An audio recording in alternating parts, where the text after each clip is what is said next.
বর্তমান সমাজে আমরা কি কোথাও গিয়ে বিবেকবোধটা একদমই ভুলে যাচ্ছি? ভাবছেন তো কেন এই প্রশ্ন করছি? সাম্প্রতিক সময়ে মানুষের মনে কিভাবে হিংসা বাড়ছে আমরা প্রতিদিনই দেখতে পাচ্ছি। কাউকে মেরে দিল কেউ, কাউকে চারটে কটু কথা বলে দিল, নিজের স্বামীকে হানিমুনে নিয়ে গিয়ে খতম করে দিল ভাড়াটে কিলার দিয়ে নিজের প্রেমিকের সঙ্গে মিলে। কোথাও গিয়ে সীমা কি হওয়া উচিত সেটা মানুষ ভুলতে বসেছে। এতগুলো কথা বলার অর্থ হলো একটি খবর। সেটি কি? সেটি হচ্ছে সরকারি হাসপাতালে এক নিরাপত্তা রক্ষীর সাহস কথা বলার মতন, একেবারে সেই নিয়ে চর্চা করার মতন। এক মহিলাকে দুমদাম মারধর করছেন, তাও আবার মহিলা ওয়ার্ডের ভেতরেই। আর এটা ঘটেছে এই বাংলাতেই। নদিয়ার কৃষ্ণনগরের এই ঘটনায় রীতিমতো চাঞ্চল্য ছড়িয়েছে। কি ঘটনা সেটা আপনাদের আগে বলি। জেলা হাসপাতালের মহিলা ওয়ার্ডে এক মহিলাকে নিরাপত্তা রক্ষী বেধড়ক মারছেন, সেই ছবিও ভাইরাল হয়েছে। জেলার মুখ্য স্বাস্থ্য আধিকারিকের দাবি ওই মহিলা মানসিক ভারসাম্যহীন। কি বলা হচ্ছে সেটাই আসবো, তবে সেই ভিডিওটা একবার দেখুন কিভাবে ফিমেল ওয়ার্ডে ঢুকে ওই মহিলাকে মারধর করছেন নিরাপত্তা রক্ষী। দেখুন।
দেখলেন তো ভিডিওটা, কিভাবে এক নিরাপত্তা রক্ষী ফিমেল ওয়ার্ডে ঢুকে এক মহিলা রোগীকেই মারধর করছেন। এদিকে জেলার মুখ্য স্বাস্থ্য আধিকারিকের দাবি ওই মহিলা মানসিক ভারসাম্যহীন। মহিলাদের অন্য ওয়ার্ডে ঢুকে মহিলা রোগীদের উপর অত্যাচার চালান। এরপরেই নিরাপত্তা রক্ষীর সঙ্গে ঝামেলা হয়, কিন্তু মারধরের ঘটনা তার জানা নেই। তবে এই ঘটনা প্রসঙ্গে তদন্ত কমিটি গঠন করা হয়েছে, বিষয়টি খতিয়ে দেখা হচ্ছে বলেও জানান তিনি। নদিয়ার কৃষ্ণনগর শক্তিনগর জেলা হাসপাতালের মহিলা ওয়ার্ডের এই ঘটনা সোশ্যাল মিডিয়ায় ভাইরাল হতেই তোলপাড় শুরু হয়ে গিয়েছে। হাসপাতালের মহিলা ওয়ার্ডে নিরাপত্তা রক্ষীর সঙ্গে এক মহিলার প্রকাশ্যে মারামারির দৃশ্য সামনে আসে। হাসপাতাল কর্তৃপক্ষের দাবি ওই মহিলা মানসিক ভারসাম্যহীন, অন্য ওয়ার্ডে ঢুকে মহিলাদের অত্যাচার করছিল। হাসপাতালের নিরাপত্তা রক্ষী সেই সময় বাধা দিতে গেলে ওই মহিলা নাকি নিরাপত্তা রক্ষীর উপর চড়াও হয়। এখন প্রশ্ন উঠছে, জেলা হাসপাতালের মতো জায়গায় একাধিক নিরাপত্তা রক্ষী থাকলেও কিভাবে একজন মানসিক ভারসাম্যহীন মহিলা অন্য ওয়ার্ডে ঢুকে পড়ে? স্বাভাবিকভাবে হাসপাতালে রোগীদের নিরাপত্তার গাফিলতি নিয়ে উঠছে প্রশ্ন। তবে এ প্রসঙ্গে জেলা স্বাস্থ্য দপ্তরের মুখ্য স্বাস্থ্য আধিকারিক ডক্টর জ্যোতিষ চন্দ্র দাসের আরও দাবি, একমাত্র বহরমপুর ছাড়া এই জেলা হাসপাতালে মানসিক রোগীদের জন্য কোনো ওয়ার্ড নেই। আদৌ কি ঘটনা ঘটেছে তার জন্য তদন্ত কমিটি গঠন করা হয়েছে। তদন্ত হওয়ার পর সবটাই স্পষ্ট হবে। এ নিয়ে রাজনৈতিক তরজাও শুরু হয়েছে। বিজেপির প্রশ্ন, মহিলা ওয়ার্ডে কিভাবে একজন পুরুষ কর্মচারী থাকতে পারেন? ঘটনায় সরকারি কর্মীর কড়া শাস্তির দাবি উঠেছে। বিজেপির জেলা সভাপতি অর্জুন বিশ্বাস এ বিষয়ে কি অভিযোগ করছেন, শোনাবো তাঁর বক্তব্য।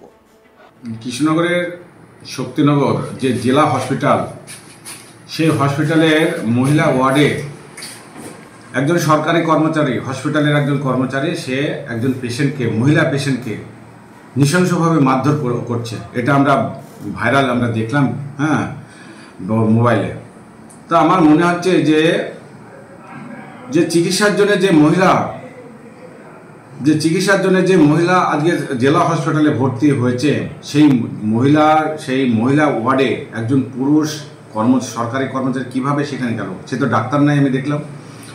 তাহলে মহিলাদের ওয়ার্ডে ঢুকে মহিলাদের উপর যেভাবে পাশবিক অত্যাচার, আমি যেটা বলবো যেভাবে মারধর করা হয়েছে, আমি মনে করি এই মারধরের সঙ্গে হয়েছে বলে আমি মনে করছি। একটা মহিলার গায়ে হাত দেওয়া মানে, তাই উপযুক্ত আমি কর্তৃপক্ষকে বলছি যে এই সরকারি স্টাফের জন্য উপযুক্ত আইন ব্যবস্থা নেওয়া হয়, যাতে আগামী দিনে এরকম নক্ষরজনক ঘটনা কেউ ঘটাতে না পারে, এবং যারা পেশেন্ট আজকে হসপিটালে যাবে তারা যেন নিজের সুরক্ষা আছে মনে করে যেন সেখানে যেতে পারে আগামী দিনে, যে তার উপর কোনো ঘটনা ঘটলে প্রশাসন অবশ্যই তার বিরুদ্ধে ব্যবস্থা নেবে, মানে যে এরকম ঘটনা ঘটাবে।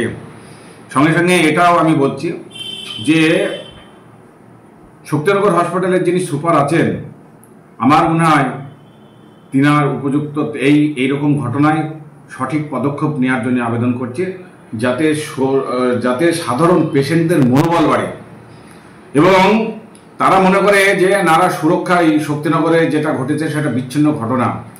কিন্তু যদি এই সরকারি কর্মচারীর যদি কোনো উপযুক্ত শাস্তি না হয়, তাহলে আগামী দিনে এই হসপিটাল কিন্তু নরকে পরিণত হবে বলে মনে করছি। সাধারণ মানুষ এখানে আসতে ভয় করবে, তাই উপযুক্ত ব্যবস্থা নেওয়ার জন্য সরকারি হসপিটালের কর্তৃপক্ষের কাছে আমার আবেদন। তাহলে সেখানে কি কোনো নিরাপত্তা নেই মহিলাদের? আমরা তো দেখলাম এই তৃণমূলের জামানায় যে পুলিশ মন্ত্রী, সেই স্বাস্থ্যমন্ত্রী, তার অধীনে আজকে সরকারি বিভিন্ন হসপিটালগুলিতে এখন স্যালাইন পর্যন্ত পাওয়া যাচ্ছে না। একটা ইঞ্জেকশন কিনে, যে ইঞ্জেকশনের যে সোর্স সেটা শুধু পাওয়া যাচ্ছে না, সবই বাইরে থেকে কিনে নিয়ে আসতে হচ্ছে। উপরন্ত সেখানে চিকিৎসা করতে গেলে আজকে মারধর জুটছে, অর্থাৎ মেয়েদের উপর সরকারি স্টাফ, পুরুষরা তাদের উপর আঘাত হানছে। এই যে একটা নক্কারজনক ঘটনা ঘটছে সারা পশ্চিমবঙ্গ ব্যাপী, তাই আমার মনে হয় যেখানে সাধারণ মানুষের কোনো নিরাপত্তা নেই, তাই আমার মনে হয় এই স্বাস্থ্যমন্ত্রী অবিলম্বে পদত্যাগ করা উচিত। এবং শুধু তাই নয়, স্বাস্থ্যমন্ত্রীর সঙ্গে সঙ্গে পুলিশের কোনো আইন শৃঙ্খলা বলে নেই, পুলিশ মন্ত্রীর পদত্যাগ করা উচিত বলে আমি মনে করছি। সেই সঙ্গে মুখ্যমন্ত্রী, একই ব্যক্তি 3টে পদ হোল্ড করছে আর 3 জায়গায় আজকে তিনি ব্যর্থ, তাই ইমিডিয়েট আমার মনে হচ্ছে তার পদত্যাগ করা উচিত, এবং যাতে সাধারণ মানুষ আগামী দিনে খুব ভালো অবস্থায় থাকতে পারে, অর্থাৎ তাদেরকে ভালো অবস্থায় যাতে থাকতে পারে, তাই সেই জন্যই আমার আবেদন যে এই মুখ্যমন্ত্রী অবিলম্বে পদত্যাগ করুন। এদিকে এই ছবি কিন্তু গাফিলতির যে চিত্র, হাসপাতালে যে গাফিলতির চিত্র, সেই চিত্র মনে করিয়ে দিচ্ছে আরজি করে অভয়ার কাণ্ড। অভয়ার সঙ্গে কি ঘটনা ঘটেছিল সেটা আরও একবার মনে পড়ে গেল এই ঘটনায়, এই ছবি দেখে। আপনাদের মতামত কি জানাতে ভুলবেন না। দেখতে থাকুন আজ তাক বাংলা, সাবস্ক্রাইব করুন আমাদের ইউটিউব চ্যানেলটি, বেল আইকন প্রেস করতে ভুলবেন না নোটিফিকেশন পেতে।